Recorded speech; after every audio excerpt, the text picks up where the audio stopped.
Saudações cristãs, seja bem-vindo a este canal. Diz a palavra de Deus, a Bíblia Sagrada, em 1 João, capítulo 2, versículo 15: Não ameis o mundo, nem o que no mundo há. Se alguém ama o mundo, o amor do Pai não está nele. Porque tudo o que há no mundo, a concupiscência da carne, a concupiscência dos olhos e a soberba da vida, não é do Pai, mas do mundo. Estou deixando para vocês um podcast do pastor Carlos França, do canal Simplesmente Cristo. É um áudio rápido, mas muito pertinente para os dias atuais. Nós vivemos uma era onde, infelizmente, o mundanismo penetrou de uma forma assim surpreendente dentro das igrejas cristãs. Não que isso não tenha acontecido no passado. Por toda a história da igreja, sempre o mundanismo ele invadiu muitos lugares chamados cristãos. Entretanto, como é chegado o final dos tempos, o mundanismo tem aumentado, né, em muitas regiões do planeta e dentro de muitas igrejas chamadas cristãs. Temos que distinguir o que é mundanismo, certo?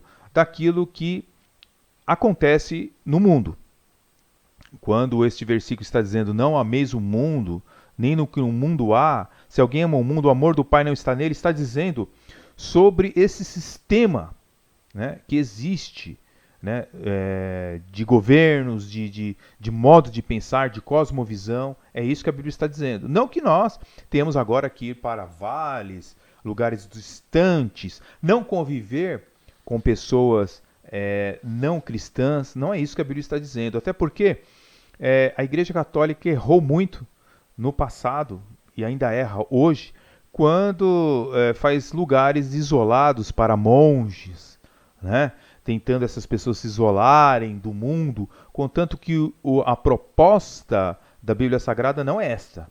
A Bíblia ela tem outra proposta para todo cristão, ou seja, ele estar no mundo, estar presente nos negócios dessa vida, mas não se envolver em coisas pecaminosas. Então muitas pessoas confundem o que é mundanismo, ok?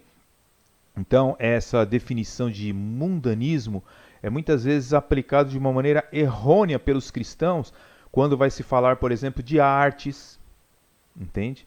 Então, por exemplo, uma música ela é boa se ela for tocada por uma banda gospel, por exemplo, né? Mas qualquer outro tipo de banda ela seria mundana. Essa é a cosmovisão da maioria dos cristãos. Por exemplo, um livro de fantasia ele é bom se ele for escrito por C.S. Lewis, por exemplo, mas ele deve ser rejeitado se o autor, por exemplo, for incrédulo, ok? Mas é impossível nós fugirmos desse dia a dia, dessa convivência com as pessoas. E é justamente isso que a Bíblia está dizendo, quando ela também orienta em Colossenses, né, capítulo 2, versículo 8, diz a Bíblia: tendo cuidado para que ninguém vos faça presa sua, por meio de filosofias e vãs sutilezas, segundo a tradição dos homens, segundo os rudimentos do mundo, e não segundo Cristo. Então, o que nós entendemos, e que deve ser entendido pela palavra de Deus, é que o cristão, ele vive num mundo pecaminoso, decaído, onde as pessoas estão longe de Deus, ok? E que a proposta da Bíblia não é você se isolar, a proposta da Bíblia não é você ir para conventos. Não, a proposta da Bíblia é que você viva neste mundo, mas que você tenha uma cosmovisão cristã, que seus pensamentos sejam moldados pela palavra de Deus, de que você possa realmente viver no planeta como luz do mundo e sal da terra, como um verdadeiro discípulo de Jesus Cristo. E nesta mensagem que vai vir a seguir, tá? Do pastor Carlos, ok? Carlos França, do canal Simplesmente Cristo, que é um canal que eu indico para vocês, porque as mensagens são bíblicas, as mensagens são cristãs. E nós sabemos, evidentemente, que por estarmos vivendo nos últimos dias, segundo a Bíblia, né, canais como esse não terão muita visualização, assim como o meu. Né? Canais em que as pessoas quebrem o politicamente correto, canais que falam a verdade e não meias verdades. Né? Então, canais assim, logicamente, evidentemente, devido aos últimos dias, que a Bíblia diz que os homens terão comichão nos ouvidos, não vão querer ouvir realmente o que a Bíblia tem a dizer. Não que eu, tá, ou o pastor Carlos, que vocês vão ouvir, somos inerrantes, somos infalíveis, somos a voz de Deus na terra. Ninguém aqui é profeta, todo mundo sabe aqui que somos homens pecadores como os demais. Entretanto, dedicamos um tempo à palavra de Deus, para que possamos entender o que Deus se pretende, as suas ideias, quais são suas ideias, o que Deus quer passar. Então, nós que somos cristãos do século XXI, um século extremamente difícil, temos que estar conscientes de que as coisas não vão melhorar. Em todos os campos do saber humano, da filosofia, na teologia, moralmente, ou seja, as coisas não vão melhorar. O mundanismo ele vai se tornar cada vez mais presente dentro de todas as denominações, mas sempre haverá a voz de Deus dentro dessas igrejas. Sempre Deus terá pessoas ali para alertar sobre o mundanismo, sobre o que Deus não aprova e coisas desse gênero. Alguns anos atrás, eu presenciei uma cena indescritível. Ou seja, um de meus amigos frequentava uma igreja que jamais eu frequentaria, né? Uma igreja de linha neopentecostal. Mas, ao sua filha cair, né, em atos sexuais com seu namorado, eu pensei que pelo menos a providência daquela suposta denominação seria tomar alguma providência no que tange a disciplina, o que a Bíblia diz sobre isso, né? Pelo menos. Mas não. A igreja, ao contrário, ela financiou a festa, né, daquele futuro casal. Casal este que tinha caído em fornicação e a igreja estava financiando aquela festa de casamento. Em vez de disciplina, parece que estava enaltecendo o pecado. Então esse tipo de mundanismo tem se tornado algo muito frequente dentro das igrejas evangélicas e até mesmo das igrejas protestantes. Infelizmente, é um sinal dos tempos, é um sinal de que as coisas tendem a piorar. Mas vamos ficar com a palavra de Deus, vamos ficar com Deus da Bíblia e não nos rendermos àquilo que é politicamente correto, aquilo que muitos pastores praticam em suas igrejas, mas vamos ficar com as Escrituras. Se nós ficarmos com as Escrituras, estamos ficando com Cristo. E assim vamos até o fim em nossa jornada, servindo a Deus verdadeiramente. Fique então com esse podcast, você vai gostar muito porque é rápido, objetivo, preciso e cirúrgico, ok? Convido você também a se inscrever neste canal Simplesmente Cristo, que ali há mensagens verdadeiramente bíblicas, ok? Fique na paz, Deus abençoe e até o próximo vídeo. Deus abençoe grandemente.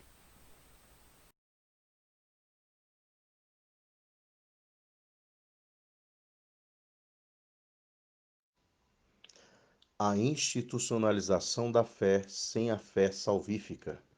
Efésios, capítulo 2, versículo 8. Porque pela graça sois salvos por meio da fé, e isto não vem de vós, é dom de Deus. Começando com este versículo, não quero entrar no debate das diferenças entre a doutrina calvinista e a doutrina arminiana sobre este texto da palavra de Deus, se quem escolhe para ser salvo é Deus ou o homem, ainda que este que vos fala creia numa fé puramente monergista. Mas sim falar sobre um seríssimo problema que tem adentrado sem muitos esforços e até com facilidade muitas igrejas, isto é, o recebimento de membros sem uma conversão genuína e sem a averiguação das evidências de uma fé salvífica. O que vemos hoje em muitas denominações é que os pecadores são instituídos em uma igreja só por conhecerem a sã doutrina. E isso digo em relação ao conhecimento intelectual apenas, e não que esse conhecimento em si seja uma coisa má. Contudo, apenas o conhecimento intelectual, sem os frutos de uma verdadeira conversão, não prova e nem dá o bom testemunho de uma fé genuína. O maior agravante para que pecadores sejam recebidos como falsos conversos que são, é um mundanismo que vem ganhando força e aceitação com a flexibilização na santidade, devido também a uma teologia liberal. O querer ser santo é visto como sectarismo e o obedecer os mandamentos e a palavra de Deus como legalismo. Se cumpre então a palavra de Deus por meio de Isaías o profeta, no capítulo 5, versículos 20 ao 24. Ai dos que ao mal chamam bem e ao bem mal, que fazem das trevas luz e da luz trevas, e fazem do amargo doce e do doce amargo. Ai dos que são sábios a seus próprios olhos e prudentes diante de si mesmos. Ai dos que são poderosos para beber vinho e homens de poder para misturar bebida forte, dos que justificam ao ímpio por suborno e aos justos negam a justiça. Por isso, como a língua de fogo consome a palha e o restolho se desfaz pela chama, assim será a sua raiz como podridão e a sua flor se esvaecerá como pó, porquanto rejeitaram a lei do Senhor dos Exércitos e desprezaram a palavra do Santo de Israel. É tudo muito sutil hoje em dia em relação ao mundanismo entrando nas igrejas, como, por exemplo, para se ter mais membros e mantê-los se arrisca a pureza da fé e a consciência não fingida. Ficam as indagações: qual a motivação para esse tipo de atitude? Seriam os ministros movidos por ganância? O desejo pelo status de uma denominação grande, próspera e assim um suposto êxito ministerial? Aceitação e comodidade para não se guerrear contra o mundo por medo de perseguição? Ficar bem com todos, de todas as denominações e religiões, sem uma distinção, é uma questão séria, porque aqui começa a se frutificar o mundanismo numa denominação, e esse fruto evidente é o ecumenismo. Quando igrejas, em nome da fé, se ajuntam com os inimigos da fé que se dizem professar, isto torna-se uma grande incongruência. Não importa a desculpa. O que se argumenta hoje é: precisamos ser tolerantes. Tolerante com o quê? Com o pecado alheio? Não é de se admirar que haja tantos absurdos e abominações em muitas igrejas, algumas outrora históricas e fervorosas no combate pela fé verdadeira. Enfim, a falta de uma conversão autêntica, que se dá pelo arrependimento e fé de pecadores, tem sido trocada pela facilidade que a institucionalização da fé oferece, sem combates pela verdade, sem amor e zelo pelo corpo de Cristo, sem a santidade da qual ninguém verá o Senhor e sem as evidências de uma fé que se coaduna com a sã doutrina. Aqui sim o conhecimento intelectual é bem-vindo, pois reflete a vida de Deus aplicada pelas palavras inspiradas do Espírito Santo, que regenera corações de pecadores e manifesta assim a fé salvífica, a qual não pode ocultar-se, pois ela não é dada a pecadores que Deus não elegeu e que por fim não os membrou em seu corpo, a sua igreja. O Senhor abençoe com discernimento a sua noiva. Deus nos guarde nesse tempo dos últimos dias em que vivemos. Amém.